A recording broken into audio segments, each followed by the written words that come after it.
The Titan-class dropship was one of the largest fighter carriers employed by the Star League Defense Force. Transporting the aerospace fighter complement of an entire battalion, a single Titan is often enough to overwhelm the fighter defenses of a jump point or planet. Frequently assigned escort duty for warships, Titans have been known to act independently as sister patrol craft. Despite the risk of a single craft carrying such a large volume of fighters, the Titans' heavy armor and extremely strong weapons array protected them, at least until the Succession Wars. None of them survived outside the clan toumans. Whenever one discusses the Star League's navy, one has to mention the Titan class. For over 100 years, this dropship defined the heavy fighter carrier and provided the SLDF with its primary aerospace fighter transport. The Reunification War, 2577 to 2597, was a big deal for the SLDF. Not only did the Star League get to fight as the Star League for the first time, but it received a whole new generation of equipment and doctrines that separated it from those of the great houses. This was the last time old-style battleships like the Farragut were truly useful. The new generation of LF battery cruisers like the Avatar, Kimiguri and refitted Aegis would prove the concepts leading to the McKenna class 60 years later. The newly introduced Congress class would be the last frigate built by the Star League. A generation of Nagas would replace the ancient Essex class. The needs of supply would see the introduction of the Carrack and Potemkin. Racketing technology was moving ship armaments away from single heavy weapons. Real combat-worthy transport dropships like the Lion and Dictator would enter service, and combat would inspire the Fortress, Colossus, Intruder, Confederate, Fury, Triumph, and Achilles. And most importantly, aerospace fighters got real. Platforms like the Eagle, Hammerhead, Lightning, Lucifer, Sabre, Südlitz, Sparrowhawk, Stuka, and Thunderbird had matured to a point that they were a credible threat to capital units. This fear was about to change. Introduced in 2647, the Titan had 50 years to absorb the lessons of war. For the Star League, the most important was that they no longer had to fight at close ranges. Close combat was something to be avoided, as the Taurian Confederation and its asymmetric warfare had demonstrated. Aerospace fighters and dropships were used in their thousands to form an isolating layer between the fleet and the Taurians. After the Reunification War, the question became how best to deploy those aerospace fighters in the future. Influences from several directions pushed the Star League to dropships. On one hand, they had just seen 3 new Certus carriers outfought by the Taurians, while the SLDF's own Leopards had proven competent alongside the fleet's Pentagons and Achilles. Most importantly, they were able to keep non-capital forces away from the core of the fleet, while warships carried fighters innovatively allowed hostile fighters into range. The Titan class took these lessons and applied them in a single, powerful package. Originally only carrying 12 fighters, the Titans operated by the clans now carry a trinary of 30 fighters and mounts an impressive array of weaponry, exceeding the arsenal of even the Achilles-class dropships.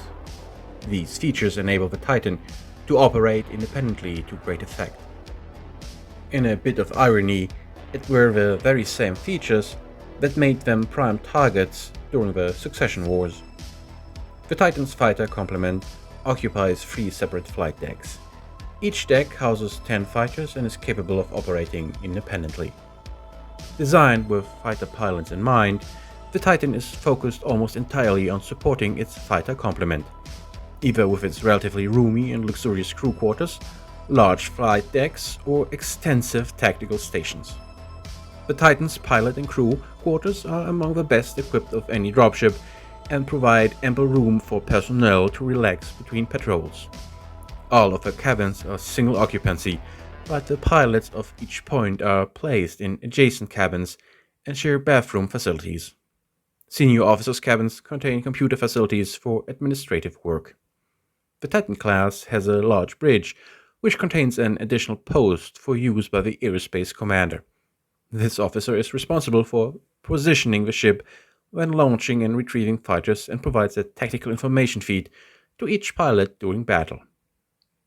For a mere fighter carrier, the Titan carries an impressively large weapons array, consisting of 8 Pontiac 20 autocannon 20s and 22 Blazefire large lasers, backed up by 6 Delta X Alrum 20 launchers and 10 Helion B medium lasers. The bulk of the weapons are forward-facing, most grouped in the Titan's nose, though at least one AC-20 and LM-20 cover the aft quarters of the craft. The Titan carries 16 tons of AC-20 ammunition and 12 tons of LRM missiles. Variants. The Clan version.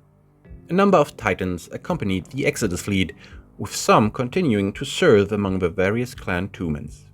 These craft were refitted to carry a complete trinary of 30 Omni fighters, with each flight deck upgraded to serving 10 fighters and launching them from 4 access doors each.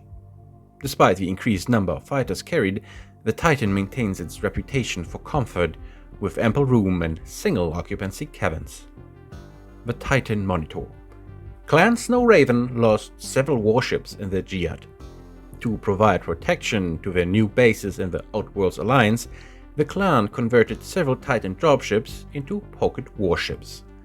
The Titan Monitor was completely refitted for its new role. Protection was upgraded by using nearly 80 tons of clan ferroaluminum armor and adding 6 laser anti-missile systems to destroy any incoming nuclear warheads. The autocannons and medium lasers of the original were removed. 2 of the Aerospace fighter bays were replaced with 4 Killer Whale missile launchers. In addition, the number of LRM launchers was halved, with the remaining units paired with the Artemis V FCS, and the large lasers were changed into extended range models. The Titan Monitor carries a quartet of medium pulse lasers to cover the aft arc. Though the Titan Monitor only carries 10 Omnifighters, the inclusion of a mobile HPG allows it to summon aid from nearby Snow Raven units. Combat Tactics.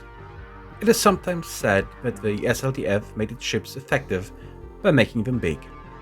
With the Titan, it is certainly the case. But what they got was a balanced package. In combat terms, the Titan is formidable, with only the Pentagon class and Achilles class able to defeat it among its peers. A full wing of Aerospace fighters is carried. While small compared to the later Vengeance 2 wings, it is well within the capabilities of the Titan to support them.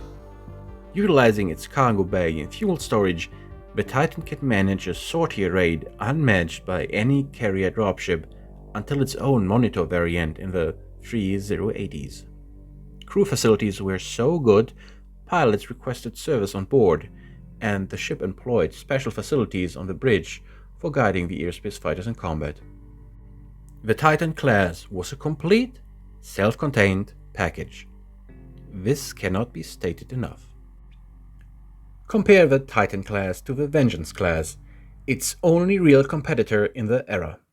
Notably, where the Vengeance was built in the Draconis Combine, Federated Suns, and Free Worlds League, the Titan was only ever produced by Detron Heavy Industries on Terra and Sirius V in Hegemony space.